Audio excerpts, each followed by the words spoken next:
হযরত আবু বকর রাদিয়াল্লাহু তাআলা আনহুর জীবনের ঘটনাবলী থেকে ১০০ ঘটনার আজকে আমরা ২৭তম পর্বটি উপস্থাপন করব ইনশাআল্লাহ। আসসালামু আলাইকুম ওয়া রাহমাতুল্লাহি ওয়া বারাকাতুহু।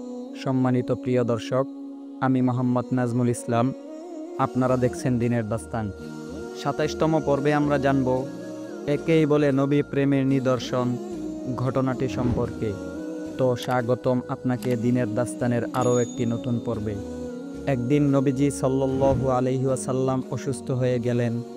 দুর্বল অসুস্থ শরীর নিয়ে বিছানার উপর শুয়ে পড়লেন। হযরত আবু বকর সিদ্দিক রাদিয়াল্লাহু তাআলা আনহু নবীজি সাল্লাল্লাহু আলাইহি ওয়াসাল্লামের গৃহে সাক্ষাতের জন্য গমন করলেন। তখন দেখলেন যে নবীজি সাল্লাল্লাহু আলাইহি ওয়াসাল্লাম অসুস্থ শরীরে বিছানায় শুয়ে আছেন। এ দৃশ্য অবলোকন করে হযরত আবু বকর রাদিয়াল্লাহু তাআলা আনহু অত্যন্ত চিন্তিত, ভারাক্রান্ত ও পেরেশান হয়ে গেলেন। যখন নিজ গৃহে প্রত্যাবর্তন করলেন তো স্বয়ং নিজেও নবীজি সাল্লাল্লাহু আলাইহি ওয়াসাল্লামের চিন্তায় অসুস্থ হয়ে বিছানায় শুয়ে পড়লেন।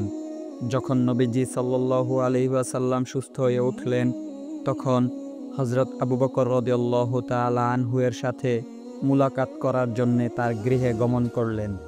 যখন হযরত সিদ্দিকে আকবর রাদিয়াল্লাহু তাআলা আনহু নবীজি সাল্লাল্লাহু আলাইহি ওয়াসাল্লামকে দেখলেন তখন আনন্দে মুখমণ্ডল আলোকোদ্ভাসিত হয়ে চমকাতে লাগলো যে রাসূলুল্লাহ সাল্লাল্লাহু আলাইহি ওয়াসাল্লাম সুস্থ হয়ে গেছেন। হযরত আবু বকর সিদ্দিক রাদিয়াল্লাহু তাআলা আনহু এ উপমাহীন ভালোবাসার চিত্র স্বরচিত্র ছন্দে এভাবে চিত্রায়িত করেছেন: আমার প্রিয় হাবিব অসুস্থ হয়ে পড়েছেন, আমি তার সুস্থতা কামনায় সাক্ষাৎ করতে গিয়েছিলাম। অতঃপর তার দুশ্চিন্তায় আমি অসুস্থ হয়ে পড়েছি।